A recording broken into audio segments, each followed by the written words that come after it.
Pada tanggal 17 sampai dengan 19 Mei 2022, di SICC Tower lantai 11, diadakan peringatan hari ulang tahun World Prayer Assembly atau WPA yang ke-10. WPA yang pertama diadakan di SICC, Sentul International Convention Center, pada tahun 2012 dengan tema The New Wave is Coming. Ayat emasnya dari Habakuk 2 ayat 14 yang berkata, sebab bumi akan penuh dengan pengetahuan tentang kemuliaan Tuhan, seperti air yang menutupi dasar laut. Pengertian yang saya dapatkan adalah bahwa WPA tahun 2012 yang pertama ini mendeklarasikan akan datangnya suatu gelombang yang baru dari pencurahan Roh Kudus. Ini akan terjadi secara besar-besaran dan akan memenuhi seluruh bumi. Setelah WPA yang pertama ini selesai, saya masuk dalam proses Tuhan selama sekitar 6 bulan. Saya baru tahu bahwa ini merupakan persiapan bagi saya untuk mendeklarasikan tentang dimulainya Pentakosta yang ketiga dalam konferensi Empower 21 di SICC Indonesia pada tahun 2013. Jadi sekitar 1 tahun setelah diadakannya WPA yang pertama. Saya baru mengerti bahwa Habakuk 2 ayat 14 yang berkata, sebab bumi akan penuh dengan pengetahuan tentang kemuliaan Tuhan, seperti air yang menutupi dasar laut. Itu sebenarnya merupakan dasar pengertian tentang Pentakosta yang ketiga. Pengertian Pentakosta ketiga adalah sebagai berikut. Pentakosta ketiga adalah pencurahan Roh Kudus yang dahsyat di zaman ini, melebihi yang terjadi di Azusa Street. Pentakosta ketiga akan mengakibatkan penuhan jiwa yang terbesar dan yang terakhir sebelum Tuhan Yesus datang kembali. Pentakosta ketiga akan membangkitkan generasi Yeremia, yaitu anak-anak muda yang dipenuhi Roh Kudus, cinta mati-matian kepada Tuhan Yesus, tidak kompromi terhadap dosa, dan akan bergerak untuk memenangkan jiwa. Pentakosta ketiga lahir di Indonesia dan bergerak ke bangsa-bangsa. Gerakan ini dari timur ke barat dan akan kembali ke Yerusalem. Pentakosta ketiga akan memberikan kuasa untuk menyelesaikan amanat agung. Dan setelah itu Tuhan Yesus datang kembali. Karena itu pengertian yang Tuhan berikan tentang hari ulang tahun WPA yang ke-10 ini adalah bahwa hari ulang tahun WPA yang ke-10 ini merupakan gong dimulainya pencurahan Roh Kudus yang dahsyat dari Pentakosta yang ketiga. Ini berarti masa penuhan jiwa yang terbesar dan yang terakhir sedang terjadi. Pada waktu Tuhan Yesus ditanya oleh murid-muridnya tentang tanda kedatangannya dan tanda kesudahan dunia ini, Tuhan Yesus menjawab, dan salah satunya terdapat dalam Matius 24 ayat 14 yang berkata, dan Injil kerajaan ini akan diberitakan di seluruh dunia menjadi kesaksian bagi semua bangsa. Sesudah itu barulah tiba kesudahannya. Tuhan Yesus pasti datang kembali. Karena itu Tuhan Yesus memberikan amanat agung kepada kita, agar kita pergi dan menjadikan semua bangsa sebagai murid Tuhan Yesus. Untuk menyelesaikan amanat agung, tidak bisa dengan kekuatan sendiri, tetapi harus dengan kuasa Roh Kudus. Hal ini seperti pesan terakhir dari Tuhan Yesus sebelum naik ke sorga kepada murid-muridnya. Di mana ini juga pesan kepada kita semua sebagai murid-muridnya. Yang terdapat dalam Kisah Para Rasul 1:8 yang berkata, tetapi kamu akan menerima kuasa kalau Roh Kudus turun ke atas kamu, dan kamu akan menjadi saksiku di Yerusalem dan di seluruh Yudea dan Samaria dan sampai ke ujung bumi. Setelah Tuhan Yesus terangkat ke sorga, 120 murid berkumpul di kamar loteng di Yerusalem. Apa yang mereka lakukan? Mereka semua bertekun dengan sehati dalam doa bersama-sama. Jadi mereka berdoa, memuji dan menyembah Tuhan dalam unity siang dan malam. Ini adalah prinsip restorasi Pondok Daud. Ini adalah prinsip menara doa. Setelah 10 hari mereka melakukan ini, pada hari raya Pentakosta, Roh Kudus turun memenuhi mereka. Mereka diberi kuasa untuk menyelesaikan amanat agung. Peristiwa ini disebutkan sebagai Pentakosta yang pertama. Pentakosta yang pertama ini dahsyat. Mengapa? Karena dalam kurun waktu beberapa ratus tahun, sekitar 70% dari dunia yang dikenal pada waktu itu yaitu yang berada di bawah pemerintahan Kekaisaran Romawi, menjadi Kristen. Pertanyaannya, apakah amanat agung sudah selesai? Jawabannya, belum. Karena itu pada tahun 1906, Roh Kudus kembali dicurahkan di Azusa Street. Hamba Tuhan yang bernama William Seymour dipakai Tuhan. Peristiwa ini disebutkan sebagai Pentakosta yang kedua. Pentakosta yang kedua ini juga dahsyat. Mengapa? Karena melahirkan gerakan Pentakosta dan karismatik. Saat ini ada sekitar 700 juta orang yang diberdayakan oleh Roh Kudus. Pertanyaannya, apakah amanat agung sudah selesai? Jawabannya, belum. Karena itu hari-hari ini Roh Kudus kembali dicurahkan dengan dahsyatnya. Peristiwa pencurahan Roh Kudus ini disebutkan sebagai Pentakosta yang ketiga. Saya percaya dengan Pentakosta yang ketiga ini, amanat agung akan selesai. Dan Tuhan Yesus datang kembali. Perlu diperhatikan bahwa tugas utama kita adalah untuk menyelesaikan amanat agung dengan kuasa Roh Kudus Pentakosta yang ketiga. Curahkanlah kuasa-Mu Tuhan, mujizat terjadi di tempat ini. Curahkanlah kuasa-Mu Tuhan, mujizat terjadi sekarang ini. Curahkanlah kuasa-Mu Tuhan, mujizat terjadi di tempat ini. Curahkanlah kuasa-Mu Tuhan, mujizat terjadi sekarang ini. Mujizat terjadi sekarang ini. Mujizat terjadi sekarang ini. Melalui hari ulang tahun WPA yang ke-10 ini, Tuhan memberikan 3 pesan yang sangat kuat. Pesan yang pertama, Rick Riding, hamba Tuhan dari Menara Doa Sukat Halel Yerusalem, memberikan kunci antik dari kota tua Yerusalem kepada saya.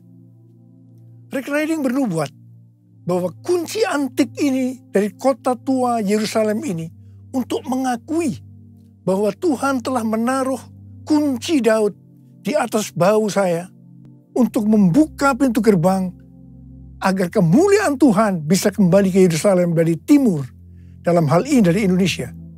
Kalau saya berbicara tentang kunci itu diberikan kepada saya, itu berarti Tuhan berikan kepada kita semua. Nubuatan ini sesuai dengan nubuatan dari Cindy Jacob yang diucapkan di SICC pada tahun 2018 dalam konferensi Empower 21. Cindy Jacob bernubuat bahwa saya atau kita semua adalah messenger of the third Pentecost. Gerakan ini dari timur ke barat dan akan kembali ke Yerusalem. Saya percaya hari-hari ini gerakan dari Pentakosta ketiga sedang bergerak dari timur ke barat dan akan kembali ke Yerusalem. Haleluya! Pesan yang kedua adalah pesan mengenai hari Pentakosta tahun 2033 yang diperkatakan oleh 3 hamba Tuhan yang mewakili 3 aliran kekristenan, yaitu Pentakosta, Baptis, dan Anglican. Billy Wilson dari aliran Pentakosta mewakili Empower 21 dan Oral Roberts University atau ORU menyampaikan visi dari Empower 21. Dia mengatakan bahwa setiap orang di muka bumi ini akan diberi kesempatan untuk mengalami perjumpaan secara otentik dengan Tuhan Yesus Kristus melalui kuasa dan kehadiran Roh Kudus di hari Pentakosta tahun 2033. Wow! Harap diperhatikan bahwa ini tidak berarti yang berjumpa dengan Tuhan Yesus pasti percaya kepada Dia. Tetapi mereka diberi kesempatan untuk memilih percaya atau tidak. Yang kedua, Rick Warren, seorang pendeta senior dari Saddleback, California Selatan, dari denominasi Southern Baptist Convention, juga berbicara tentang Pentakosta tahun 2033.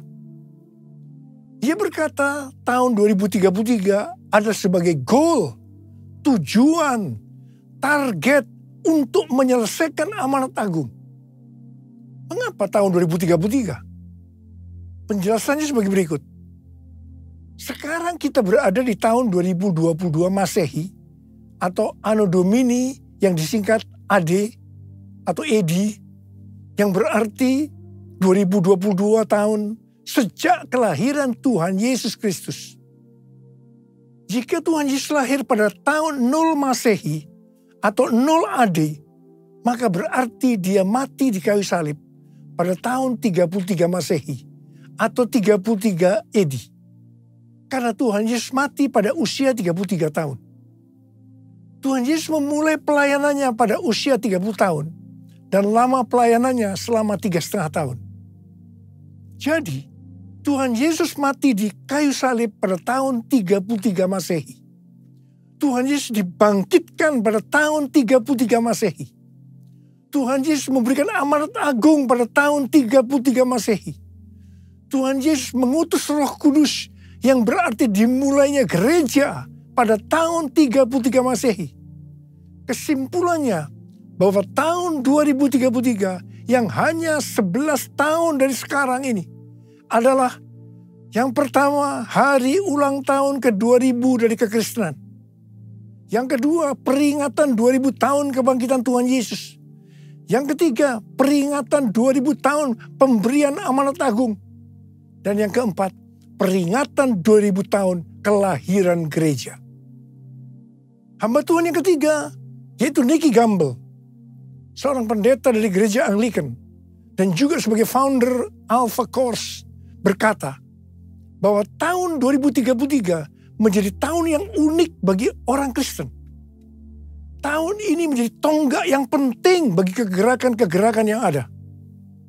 Tahun 2033 adalah hari ulang tahun ke-2000 kebangkitan Kristus. Roh Kudus memimpin untuk memastikan setiap orang di muka bumi berkesempatan mendengarkan Injil. Ketika saya mendengar pesan Tuhan melalui 3 hamba Tuhan yang mewakili 3 aliran kekristenan, yaitu Pentakosta, Baptis, dan Anglican, terus terang saya tersentak. Sebenarnya saya sudah mendengar tentang pesan ini sejak tahun 2010, yaitu melalui Empower 21. Karena saya adalah co-chair dari Empower 21 Asia bersama Pastor Lawrence Kong dari Singapura. Terus terang ketika saya mendengarkan untuk pertama kali, saya meresponi hal ini biasa-biasa saja. Karena saya belum mendapatkan pengertiannya. Tetapi ketika saya mendengar pesan ini di hari ulang tahun WPA yang ke-10 melalui 3 hamba Tuhan ini, saya seperti mendapatkan sesuatu pengertian. Sehingga sekarang saya berkata, yes, I got it. Saya langsung diingatkan oleh Tuhan sebuah ayat. Ketika Tuhan Yesus ditanya oleh murid-muridnya, apa tanda kedatanganmu? Dan yang kedua kali, dan tanda kesudahan dunia ini, Tuhan Yesus menjawab, yang salah satunya dari Matius 24 ayat 14 yang berkata, dan Injil kerajaan ini akan diberitakan di seluruh dunia, menjadi kesaksian bagi semua bangsa. Sesudah itu barulah tiba kesudahannya. Ini dapat diartikan bahwa setelah amanat agung selesai, maka baru tiba kesudahannya. Harap diperhatikan bahwa ayat ini tidak berbicara pada saat amanat agung selesai, Tuhan Yesus langsung datang di saat yang bersamaan. Tetapi yang dimaksudkan adalah bahwa Tuhan Yesus akan datang kembali. Apakah itu 1 hari, 1 minggu, 1 bulan, 1 tahun, atau beberapa tahun setelah amanat agung selesai? Hanya Bapa yang tahu. Katakan amin. Yang pasti, Pentakosta tahun 2033 yang berarti 11 tahun lagi, Ini merupakan pemicu supaya kita lebih sungguh-sungguh, lebih serius untuk melakukan tugas utama kita, yaitu untuk menyelesaikan amanat agung. Yang saya rasakan bahwa hari-hari ini hati saya lebih berkobar-kobar untuk menyelesaikan amanat agung. Saya berdoa agar kita semua yang sudah mendengarkan pesan ini akan berkata, "Yes, I got it. Jesus, I believe in you. Jesus, I belong to you. You're the reason that I live, the reason that I sing. Jesus, I believe in you. Jesus, I belong to you. You're the reason that I live, the reason that I sing. With all I am, I will worship you. I will worship you. I will worship you, Jesus. Jesus.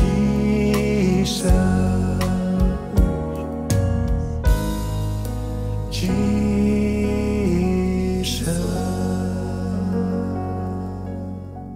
Pesan yang ketiga yaitu tentang penanaman gereja baru. Akhir-akhir ini pesan untuk menanam gereja baru sangat kuat. Bukan hanya di Gereja Betel Indonesia melalui ketua umumnya Pendeta Ruben Adi Abraham, tetapi juga di Church of God. Saya ingat sekitar 30 tahun yang lalu, awal gereja kita GBI Gatsu, Tuhan menyuruh menanam gereja baru. Setelah saya membaca buku Peter Wagner yang berjudul Penanaman Gereja untuk Tuan yang Lebih Besar, penuntun komprehensif. Di situ dikatakan bahwa penginjilan paling efektif adalah dengan cara membuka gereja baru. Saya bertanya kepada Tuhan, bagaimana caranya Tuhan? Tuhan memberikan tuntunan agar dalam membuka gereja baru itu, kelompok intinya dari cell group yang saat itu bernama Family Altar. Jadi 5 Family Altar menjadi satu gereja baru. 7 Family Altar menjadi satu gereja baru. 10 Family Altar menjadi satu gereja baru. Dan seterusnya. Apa yang terjadi? Dalam kurun waktu sekitar 1,5 tahun, kita menanam lebih dari 200 gereja baru. Ternyata setelah itu, banyak dari gereja-gereja lain juga mengikuti menanam gereja baru. Terjadi persaingan yang sehat maupun tidak sehat dalam menanam gereja baru. Singkat cerita, lama-kelamaan visi membuka gereja baru makin lama makin kabur. Dan banyak cara-cara yang dipakai sudah tidak sesuai lagi dengan firman Tuhan. Akhirnya, melalui pandemi, penanaman gereja baru dengan cara-cara seperti itu dihentikan oleh Tuhan. Setelah 2 tahun pandemi, COVID-19 terjadi. Tiba-tiba Tuhan berbicara lagi agar menanam gereja baru. Dan goalnya adalah menjadikan mereka sebagai murid Tuhan Yesus. Jadi kalau dulu yang dipikirkan hanya jumlah jemaat yang ikut ibadah hari Minggu saja, tanpa memperhatikan kualitas kehidupan sebagai orang-orang Kristen. Sekarang justru Tuhan menekankan tentang pemuritan untuk menyelesaikan amanat agung melalui penanaman gereja baru. Saya mengajak saudara untuk melakukan perintah Tuhan ini, yaitu menanam gereja baru dengan goal menjadikan mereka sebagai murid Tuhan Yesus. Kita harus menyelesaikan amanat agung Tuhan Yesus, dan setelah itu Tuhan Yesus datang kembali. Maranatha. Kita sudah mendengar pesan Tuhan yang Tuhan sampaikan kepada kita. Saya mau berdoa buat saudara agar Tuhan mengurapi kita semua. Dan pengurapan itu akan mengajar kepada kita apa yang harus kita lakukan. Kita akan mengerti. Karena itu mari angkat tangan kita. Katakan bersama-sama. Yesus, Yesus, Kau berarti bagiku. Yesus, Yesus, Kau segalanya bagiku. Panggil nama Yesus. Yesus, Yesus, Kau berarti bagiku. Yesus, Yesus, Kau segalanya bagiku. Kau segalanya bagiku. Kau segalanya bagiku. Mari kita berbahasa roh. Yang sudah berbahasa roh, kita berbahasa roh. Yang belum berbahasa roh, jangan diam. Katakan haleluya. Haleluya. Horiala basyakara bara bara bara bara bara bara. Horala bara bara bara bara bara. Bapa, curahkan pengurapan-Mu buat kami semua. Pengurapan itu akan mengajar kepada kami. Kami akan menangkap benar-benar pesan-Mu ya Tuhan hari ini. Terima pengurapan Tuhan, terima. Kami terima pengurapan-Mu Tuhan, kami terima pengurapan-Mu. Kami terima pengurapan-Mu ya Tuhan, kami terima. Oh, rala bara bara bara bara bara bara bara bara bara bara. Oh Tuhan terima kasih, Tuhan terima kasih. Tuhan terima kasih, Tuhan terima kasih. Terima kasih dalam nama Yesus. Dalam nama Yesus. Amin. Mari saudara, kita akan masuk dalam perjamuan kudus. Kita akan mengingat ayat ini.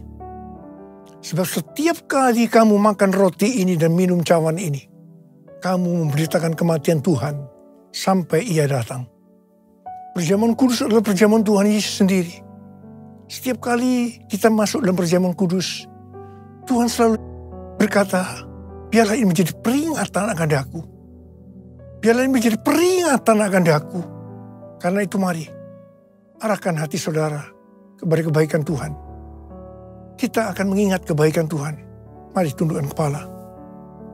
Bapa, siapakah kami sebelum kami mengenal Engkau? Kami semua orang berdosa. Upah dosa adalah maut, mati. Tapi Engkau yang tidak berdosa telah jadikan dosa oleh karena kami. Engkau harus turun dari sorga mulia, mati ganti kami dengan penderitaan yang luar biasa. Sungguh kalau kamu pikirkan betapa baiknya Engkau ya Aba. Engkau jadikan kami sebagai anak-anak-Mu. Engkau berkati, Engkau tuntun, Engkau bela, Engkau lindungi. Engkau tegur juga kalau kami salah. Itu Engkau ya Aba. Itu Engkau.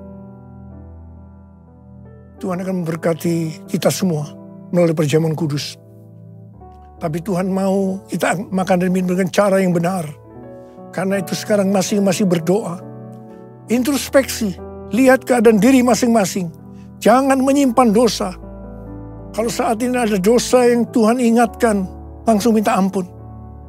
Ampuni kami Tuhan, ampuni Tuhan kami. Bapa, Kau melihat anak-anak-Mu yang sedang menyelesaikan segala sesuatu dengan Engkau saat ini. Kau rindu untuk memberkati kami. Bapa, layakkan kami untuk masuk dalam perjamuan kudus-Mu. Kami akan masuk dalam perjamuan kudus dengan hati yang penuh ucapan syukur. Dalam nama Yesus. Amin. Sekarang, mari kita angkat roti di tangan kanan kita tinggi-tinggi. Sebab apa yang telah kuteruskan kepadamu telah aku terima dari Tuhan. Yaitu bahwa Tuhan Yesus pada malam waktu Ia diserahkan mengambil roti. Dan sesudah itu Ia mengucap syukur atasnya. Dia memecah-mecahkannya dan berkata, inilah tubuhku yang diserahkan bagi kamu. Perbuatlah ini menjadi peringatan akan aku. Sudah dikasih Tuhan, bukankah roti yang kita pecah-pecahkan ini adalah persekutuan kita dengan tubuh Kristus? Mari kita makan dalam nama Yesus.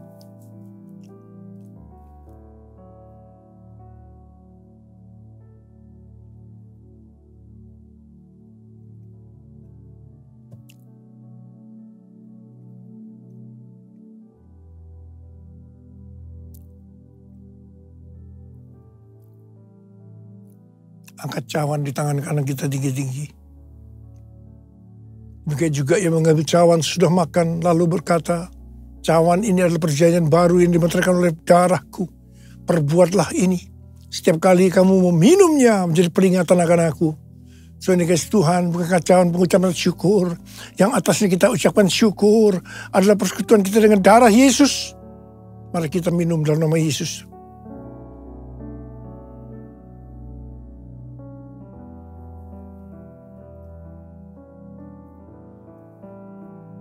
Ucapkan syukur dan terima kasih dengan suara.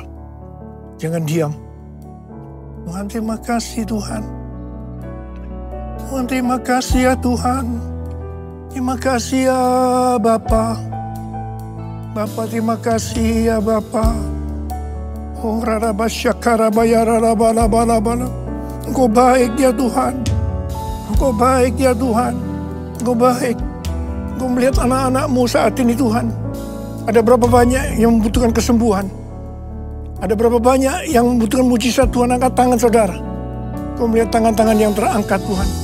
Mereka membutuhkan kesembuhan. Mereka membutuhkan mujizat. Mereka membutuhkan pertolongan Tuhan. Sekarang terima kesembuhan. Terima. Dalam nama Yesus. Sembuh dalam nama Yesus. Sembuh dalam nama Yesus. Sembuh dalam nama Yesus. Bapa terima kasih. Bapa terima kasih. Engkau baik. Engkau baik ya Abah. Engkau baik. All my life you have been faithful. All my life you have been so good. With every breath that I am able, oh I will sing of the goodness of God. All my life you have been faithful. All my life you have been so good. With every breath that I am able, oh I will sing of the goodness of God. I will sing of the goodness of God. I will sing of the goodness of God.